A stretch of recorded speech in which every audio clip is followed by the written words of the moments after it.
Assalamualaikum warahmatullahi wabarakatuh. Waalaikumsalam. Dulur-dulur R Victor, pendengar setia dimanapun Anda berada, dan Mas Barir yang setia menemani saya dalam acara atau program Sanguni Tur ini. Malam hari ini kita akan membahas tentang sikap atau tanggapan dari tokoh-tokoh Quraisy terhadap dakwah Islam yang dimulai dari diam-diam atau sembunyi-sembunyi, dan sekarang sudah fase dakwah secara terang-terangan atau terbuka. Nah, dulur-dulur El Victor, sejak turunnya perintah berdakwah secara terang-terangan, yaitu surat Al-Hijr ayat 94-95, Fasda' bima tu'mar, Fasda' bima tu'maru wa'arid 'anil musyrikin. Maka sampaikanlah, wahai Muhammad, secara terang-terangan segala apa yang diperintahkan kepadamu dan berpalinglah dari orang-orang musyrik. Inna kafainakal mustahzi'in. Bahwa sesungguhnya kami memelihara engkau, wahai Muhammad, dari kejahatan orang yang memperolok-olok engkau. Nah, jadi sejak ayat ini turun, maka Rasulullah selalu melakukan ibadah atau sholat secara terang-terangan, dan itu dilaksanakan di sekitar Ka'bah bersama dengan Sayyidina Ali dan Sayyidatina Khadijah. Nah, ini tentunya bagi orang-orang Quraisy, ini yang dilakukan Nabi ini merupakan penentangan terhadap berhala-berhala mereka yang sudah sejak lama diletakkan di di sekitar Ka'bah, atau bahkan ada yang di dalam Ka'bah itu, Mas Barir. Dan ini membangkitkan kemarahan daripada bangsawan Quraisy. Dan tokoh yang paling marah yaitu Amr bin Hisham atau Abu Jahal bin Hisham. Jadi dia sering memperingatkan Nabi agar tidak melakukan sholat di Masjidil Haram. Sehingga suatu saat, karena jengkel, terus mendatangi Nabi dan mengatakan, bukankah aku telah melarangmu, wahai Muhammad, untuk melakukan ini di sini? Lalu Nabi segera menghampiri dan memperingatkan Abu Jahal. Memperingatkan, ini adalah hak semua warga, kira-kira begitu. Tetapi dengan kesombongannya Abu Jahal mengatakan, ini Abu Jahal ngomong kepada orang-orang yang lain, Muhammad mengancamku. Tidakkah dia tahu bahwa tak ada seorang pun yang memiliki lebih banyak pengikutnya dibanding aku. Jadi Abu Jahal ini memang waktu itu menjadi pemimpin Quraisy, ya. Abu Jahal atau Amr bin Hisham. Jadi Abu Jahal ini, Mas Barir, sebelum ada julukan Abu Jahal, dia ini dijuluki dengan Abul Hakam, orang yang bisa memutuskan perkara. Berarti kan dia cerdas. Betul. Ya, Abul Hakam.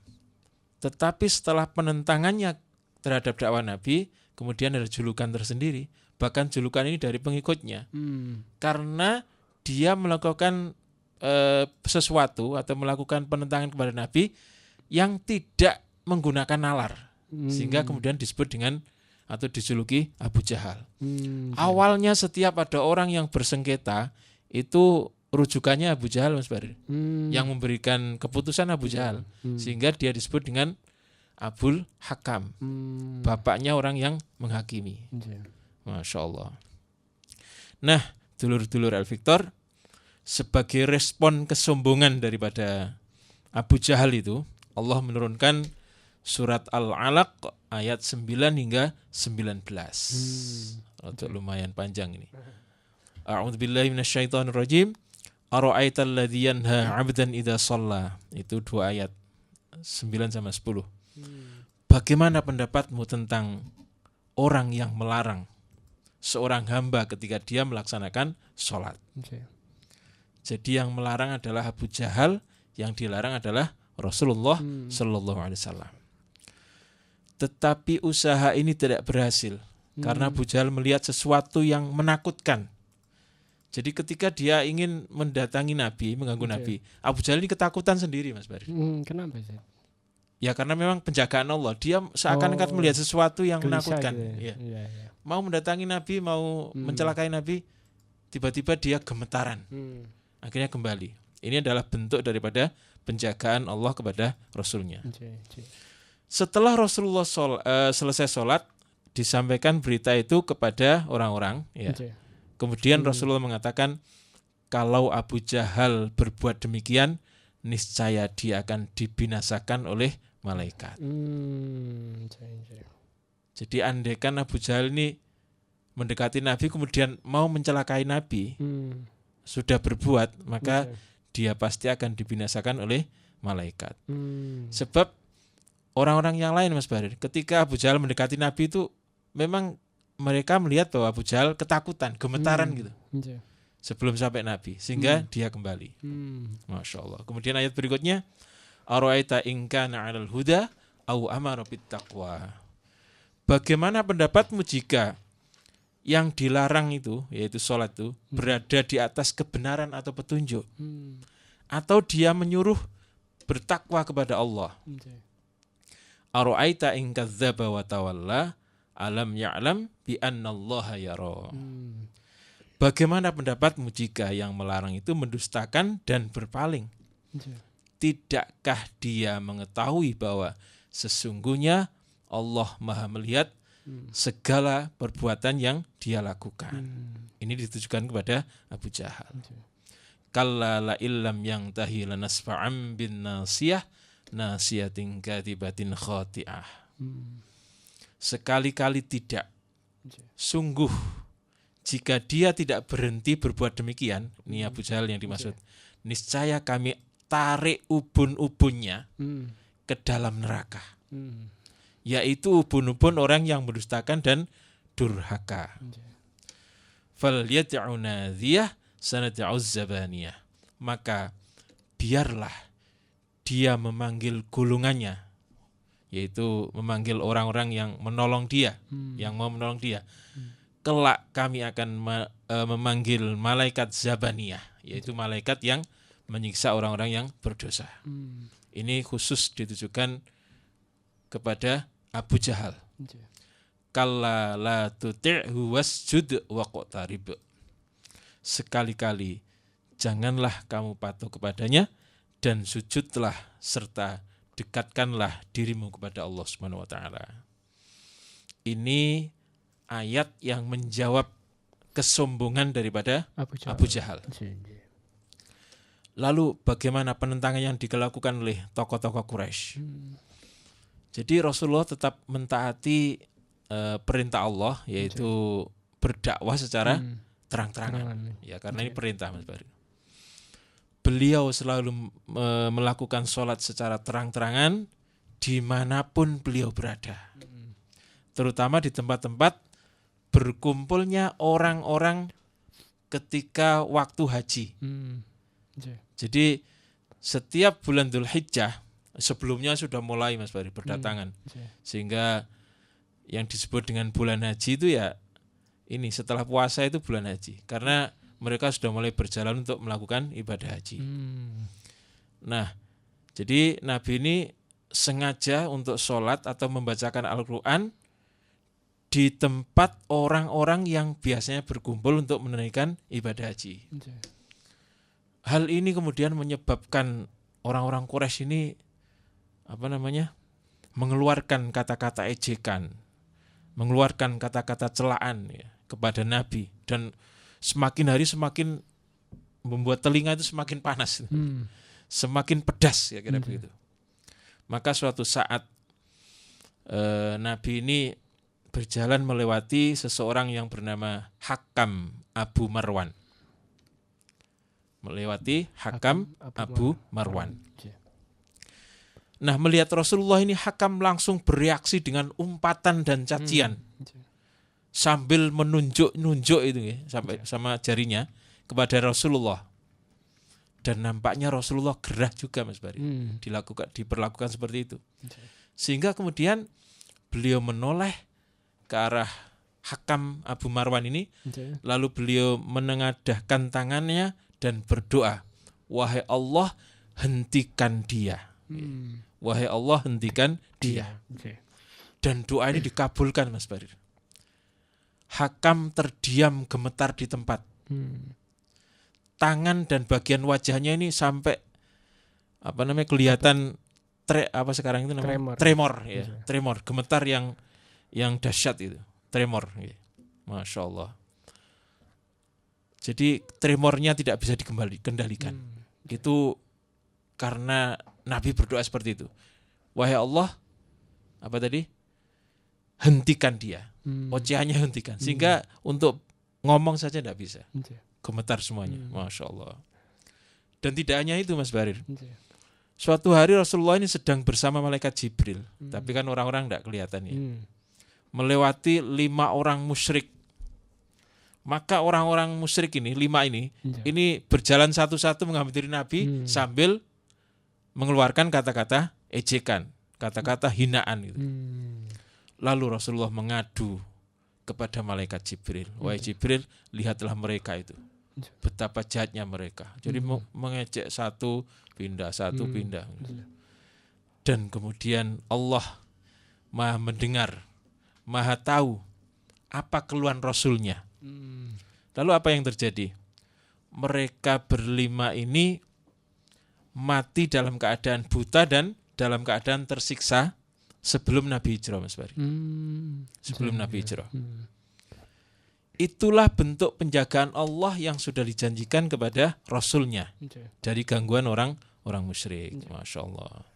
Nah, dulur-dulur El Victor, melihat apa yang dilakukan Rasulullah, para sahabat yang awalnya menyembunyikan keimanannya, ini kan Nabi sudah mulai terang-terangan. Maka orang-orang yang waktu itu sudah beriman, sebagian mereka juga mulai memberanikan diri untuk memperlihatkan keimanan kepada masyarakat terbuka, masyarakat umum, atau bahkan keluarganya sendiri. Ada yang belum tahu. Masya Allah.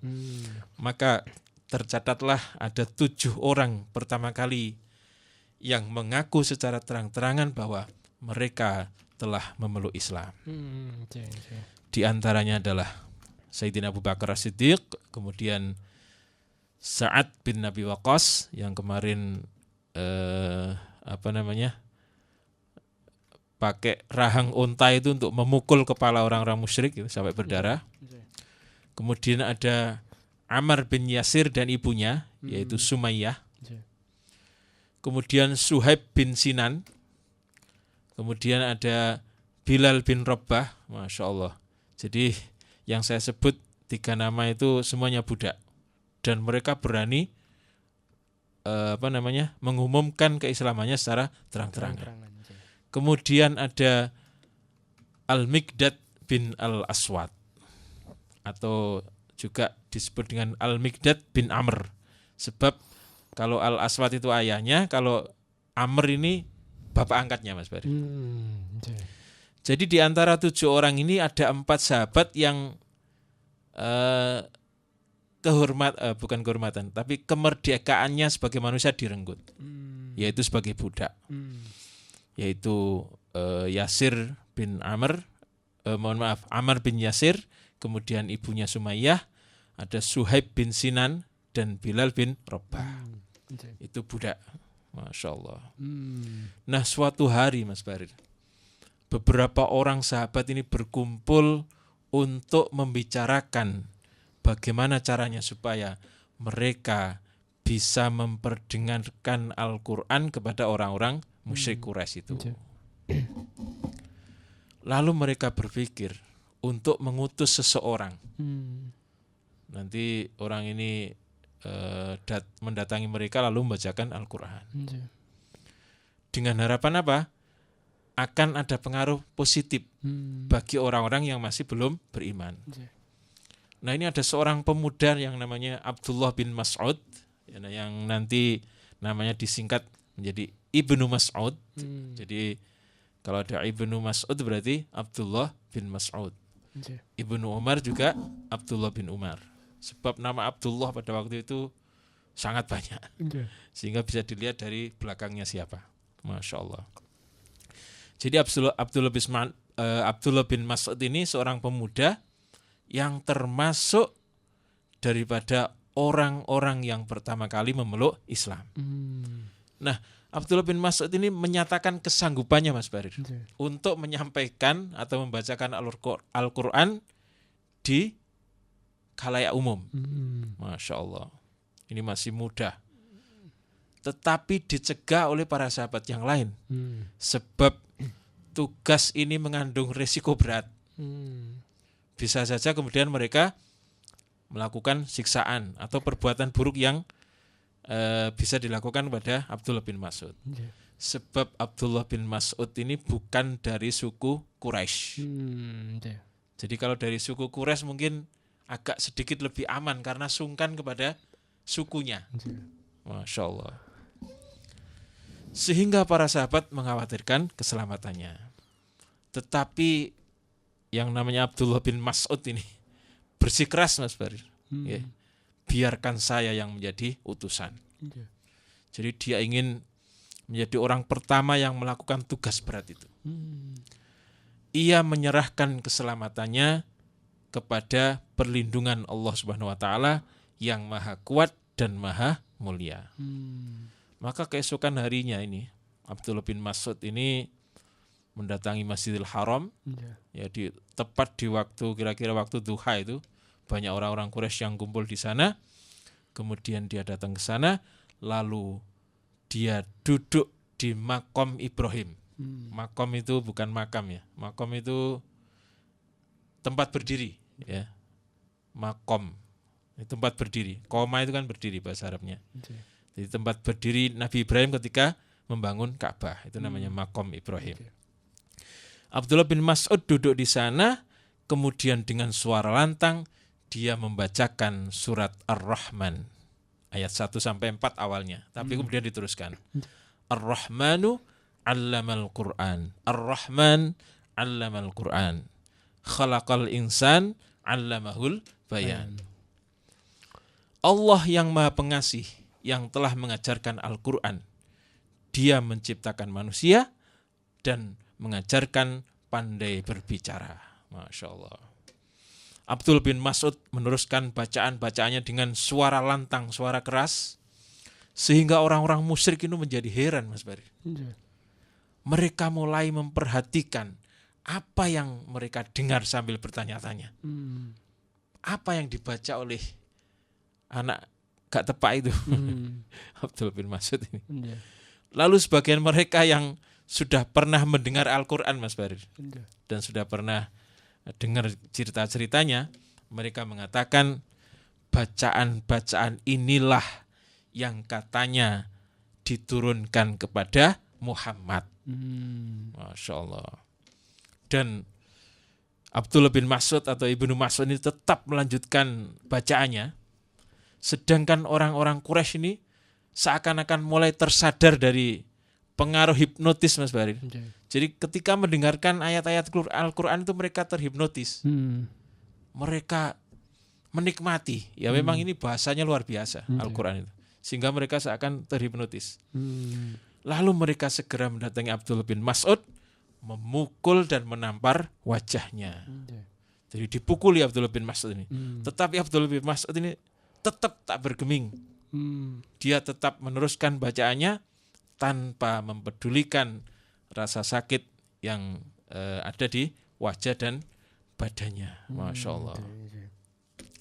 Lalu setelah selesai menyelesaikan bacaannya, Abdullah bin Mas'ud ini kembali kepada para sahabat-sahabatnya yang masih menunggu. Ini kemungkinan di Darul Arqam, Mas Barir, kemungkinannya, tapi ini enggak dijelaskan di kitab itu. Dengan wajah sudah babak belur, wajahnya sudah membiru ya, bengkak gitu ya, matanya sipit ya. Masya Allah. Lalu mereka mengatakan, inilah yang kami takutkan akan terjadi kepadamu, wahai Ibnu Mas'ud, wahai Abdullah bin Mas'ud. Tetapi apa yang dikatakan oleh Abdullah bin Mas'ud? Jadi Abdullah bin Mas'ud ini merasa bahwa dia ini rela melakukan mendapatkan pukulan-pukulan itu. Dia rela. demi memperjuangkan agama Allah.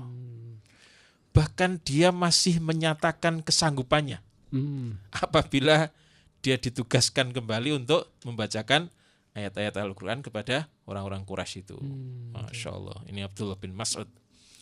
Tetapi sahabat yang lain mengatakan, apa yang engkau lakukan ini sudah cukup. Engkau telah memperdengarkan kepada mereka sesuatu yang mereka benci. Masya Allah. Nah, dulur-dulur El Victor, suatu hari Rasulullah bertemu dengan para pembesar-pembesar Quraisy di Masjidil Haram. Di antara mereka ada Utbah bin Rabi'ah. Ini semuanya orang-orang terpandang, pemimpin suku. Kemudian ada juga Abu Jahal atau Amr bin Hisham. Kemudian ada paman beliau yaitu Abbas bin Abdul Muthalib. Ada Ubay bin Khalaf dan Umayyah bin Khalaf. Jadi Ubay bin Khalaf sama Umayyah bin Khalaf ini saudara. Beliau menjelaskan bahwa Islam adalah agama Ibrahim, yaitu agama leluhur orang-orang Quraisy. Sebab orang Quraisy itu kan diturunkan dari Nabi Ismail, Mas Bari. Nabi Ismail kemudian turun-turun menjadi orang Quraisy itu. Islam juga mengangkat derajat mereka jauh lebih tinggi dibanding apabila mereka melakukan penyembahan terhadap berhala yang mereka warisi dari nenek buyut mereka itu, yang tidak jelas itu. Jadi besar harapan Nabi kepada mereka, sebab mereka adalah tokoh-tokoh Quraisy. Dengan harapan begini, Mas Barir, kalau ada satu tokoh saja yang masuk Islam, maka bawahannya, anak buahnya, itu hampir bisa dipastikan mereka akan masuk Islam secara keseluruhan. Nah, dulur-dulur Ek Victor, di saat sedang asik menjelaskan Islam kepada para pembesar Quraisy itulah datang seorang sahabat yang sudah masuk Islam, namanya Abdullah bin Umi Maktum. Abdullah bin Umi Maktum. Dengan pakaian lusuh, Mas Barir. Sementara yang di hadapan Nabi ini para pembesar, pakaiannya bagus-bagus. Abdullah bin Umi Maktum ini meminta Nabi untuk memberikan pengajaran dan penjelasan tentang Islam. Tetapi yang perlu kita ketahui adalah Abdullah bin Maktum ini adalah orang yang buta. Buta sejak lahir. Jadi dia tidak melihat bahwa saat itu Rasulullah sedang sibuk menjelaskan Islam kepada pembesar Quraisy. Andaikan tahu, Mas Barir, mungkin Abdullah bin Maktum ini juga enggak nyelonong gitu saja, langsung bertanya kepada Nabi. Andaikan tahu. Tapi karena buta ya enggak tahu. Akhirnya nyelonong ya. Nah, karena nyelonong itulah Nabi ini kira-kira gimana kira-kira? Kira-kira ya agak marah ya. Ya agak marah kan? Masya Allah. Wow, orang kalau bahasa Jawanya tuh orang gak tidur gitu ya. Masya Allah. Jadi karena buta, dia tidak melihat bahwa di hadapan Nabi ini tokoh-tokoh Quraisy, dia kemudian nyelonong. Ia juga tidak tahu bahwa permintaannya itu ini memotong dan mengganggu pembicaraan Nabi. Ya karena buta tadi ya. Masya Allah. Jadi karena merasa terganggu, Mas Barir, Nabi ini melengos ya, dengan muka masam, muka kecut, kecewa. Sekali lagi gak tidur. Beliau merasa bahwa kedatangan Abdullah bin Maktum mengganggu dakwah beliau. Apalagi yang sedang didakwai adalah tokoh-tokoh Quraisy. Lalu beliau berpaling dan tidak menghiraukan Abdullah bin Umi Maktum. Tetapi Islam itu mengajarkan tidak mengajarkan perbedaan. Jadi Islam itu tidak mengajarkan perbedaan dan diskriminatif di antara manusia. Islam adalah agama yang diperuntukkan bagi semua manusia tanpa terkecuali. Ya. Ini pokoknya. Jadi tidak ada perbedaan antara pemimpin atau rakyat biasa. Karena itulah kemudian Allah menegur Nabi dengan menurunkan ayat-ayat yang menggambarkan bagaimana Rasulullah lebih mementingkan dakwah kepada orang-orang Quraisy atau tokoh-tokoh Quraisy itu, padahal mereka menolak Islam. Sedangkan Abdullah bin Umi Maktum adalah orang yang bersungguh-sungguh ingin mencari pengetahuan dan petunjuk. Tetapi Nabi justru mengabaikan kedatangan Abdullah bin Umi Maktum. Maka turunlah ayat teguran. Abasa wa tawalla. Ya, betul. Surat apa itu Mas Barir? Abasa ya namanya. Abasa wa tawalla ang ja'ahul a'ma. Masya Allah. Dia. Nah, kata-kata Allah itu bukan engkau. Bukan angta, tapi menunjuk orang ketiga. Bukan orang kedua. Abasa wa tawalla ang ja'ahul a'ma. Dia Muhammad berwajah masam dan berpaling. Ketika atau karena seorang buta, yaitu Abdullah bin Maktum ini telah datang kepadanya. Wa ma yudrika la'allahu yazzakka. Tahukah engkau wahai Muhammad, boleh jadi dia ingin menyucikan dirinya dari dosa. Au yadzakaru fatanfa'u dzikra, atau dia ingin mendapatkan pengajaran sehingga pengajaran itu bermanfaat baginya. Amma man istaghna fa anta lahu tasadda. Adapun orang yang merasa dirinya serba cukup, berarti ini siapa yang dimaksud? Tokoh-tokoh Ya, tokoh-tokoh Quraisy itu. Mereka merasa kaya, merasa cukup dan merasa wah. Engkau Muhammad memberi perhatian kepada mereka. Masya Allah, ini teguran luar biasa nih. Wa ma 'alaika alla yazzakka. Padahal tidak ada celah atasmu kalau dia tidak menyucikan dirinya atau beriman. Jadi andaikan mereka tidak beriman, itu tidak ada dosa bagimu wahai Muhammad. Wa amma man ja'aka yas'a wa huwa yakhsha. Adapun orang yang datang kepadamu dengan bersegera untuk mendapatkan pengajaran, sedangkan dia takut kepada Allah Subhanahu wa taala. Berarti ini yang dimaksud adalah Abdullah bin Umi Maktum. Fa'angta anhu talha. Engkau malah mengabaikannya. Masya Allah. Jadi sebenarnya apa yang dilakukan Nabi ini walaupun kurang pas ya Mas Bari, tapi wajar kan ya.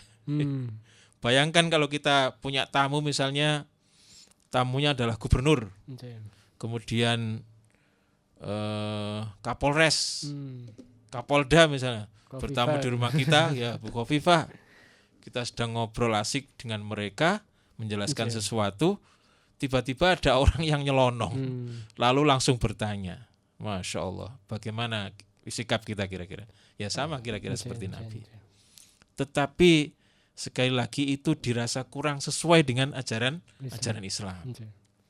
Sehingga Allah menegur nabinya, dan teguran itu sangat lembut. Abasa wa tawalla. Kalau diartikan ada orang yang bermuka masam, ada orang ya. Satir, bukan iya orang sarkas.